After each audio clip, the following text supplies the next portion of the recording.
At times this year, it felt like all eyes were on the royal family. In good times and bad, the monarchy dominated much of our national conversation. Many shared in their joy in June, most too their sadness in September, as the only era that most of us had ever known came to an end amid a year that's been like no other.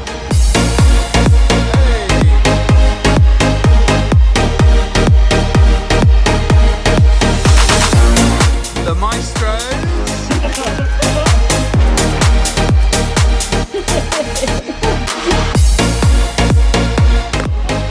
Just to the post.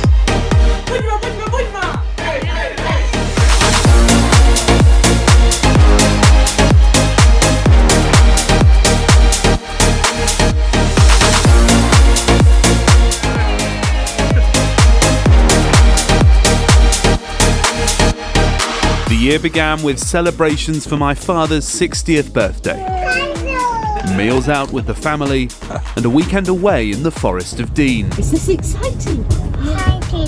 Then the whole family back together again for my nephew's christening. As spring came along, we took every opportunity to get outside. Planting seeds in our garden, our first time growing vegetables, gently nurturing them along the way. Potting on. During a ramble in Hambledon, we stumbled across the film set for a Disney movie and made a fairy tale of our own with a perfect week in Devon for Easter and our wedding anniversary. Haven't we been lucky with the weather? Spring wasn't all like that. We're singing in the rain. But the sun certainly shone as the Steam Fair rolled into town on its last ever tour. The very final carters at Pinkney's Green. Kristen got creative in the kitchen, entering the royal pudding competition for the Queen's Platinum Jubilee. The long weekend began with a special flypast, which I watched from the top floor of our office. That night we joined thousands of others who came here to the Long Walk to be a part of the celebrations. It was a really special evening with a true warmth in the Windsor air.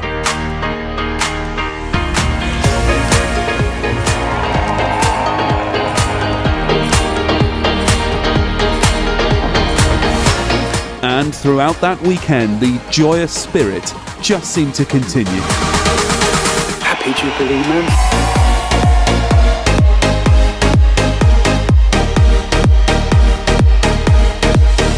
Among other highlights this summer,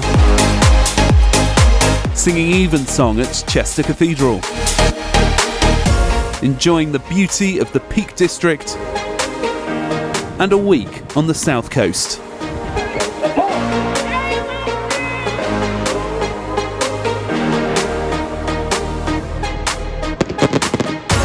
There were moments of sadness too, with the deaths of Marion and Burnett, the last of my grandparents' generation. But it was also a year of making memories, with friends reunited. And it must be said, a few special treats along the way.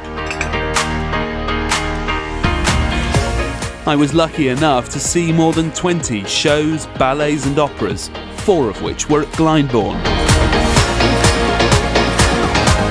There's just one of many gardens we roamed this year.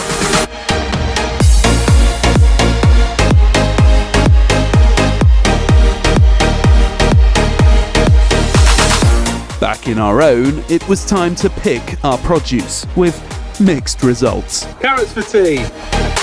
During a break in the West Country, a bus trip through Bath, and a chance to try out e-scooters for the first time. But no transport as revolutionary as Crossrail's completion, which has transformed my daily commute. It also helps I'm in a job I find such fun, where no 2 days are ever quite the same. In the year, ITN rebranded, and we launched a new hour-long version of the ITV Evening News. Good evening. I was thrilled to be granted more opportunities at work, like writing news at 10 for the first time. And when disaster struck our London office, I was part of the team that decamped to Leeds to ensure our programmes could continue to go out. All of it hard work, but great fun by day And by night.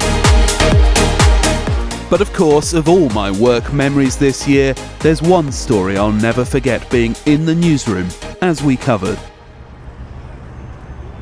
In the last few moments, the following statement has been released. The Queen died peacefully at Balmoral this afternoon. May flights of angels sing thee to thy rest.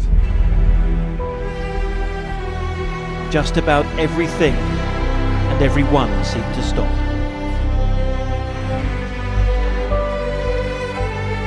She was flown 400 miles south from one capital city to another. The crowd was dotted with hundreds of tiny lights as people lit her way home. It was the waiting, walking, winding testament to the affection in which the Queen was held.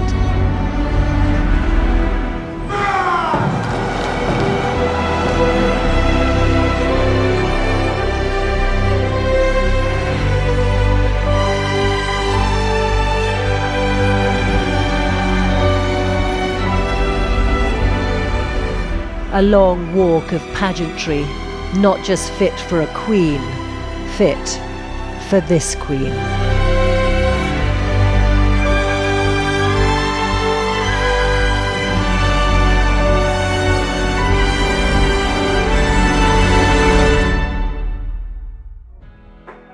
Of course, the death of the Queen was not the only major news story of the last 12 months. As Russian training intensified, the prospect of war in Europe loomed ominously with each passing week. But still, when it came, the invasion of Ukraine was both shocking and unsettling, with the truly painful human cost of the fallout. If these images were in black and white, you'd say this is a typical refugee scene from the Second World War. But it's in colour, and it's happening here in the year 2022, in the heart of Europe. A former TV star became a heroic wartime leader, and somehow, despite all that came Ukraine's way, Kyiv's troops battled on against the supposed military might of the Kremlin. But back here, sanctions against Russia were spinning out a cost of living crisis. Hopefully, we're going to be paying your energy bills. And with rampant inflation, a summer of strikes rolled into a winter of walkouts. It all contributed towards the year's febrile political atmosphere, from the Sue Gray report to the Porn MP, 3 prime ministers and a lettuce. In short, it is total, absolute, abject chaos. The weather too was pretty wild. The raw power of Storm Eunice that battered Britain, and the record heat that later scorched our green and pleasant land. In the US, Elon Musk ripped up the Twitter rulebook, and there was a slap in the face to the usual rules of civility. More rules rewritten when Roe versus Wade was overturned, but still little to stop America's terrible gun tragedies. Out of court, Prince Andrew settled sexual assault allegations he always denied, while in court, Agatha Christie became a national talking point. There were floods in Pakistan, protests in Iran, and Nazanin Zaghari-Ratcliffe free at last. It was the year a simple game of wordplay took off. And for once, Britain had a good showing at Eurovision, and did even better in the Euros, as the Lionesses roared. But there is one other story this year we have not, until now, widely told. Despite various tests, still no conclusive diagnosis for Kristen's mobility struggles. Watching someone you love suffer the tightening grip of an illness you know not is among life's toughest challenges, but we are reluctant to dwell upon it, determined instead to push onwards with as much good humour as possible.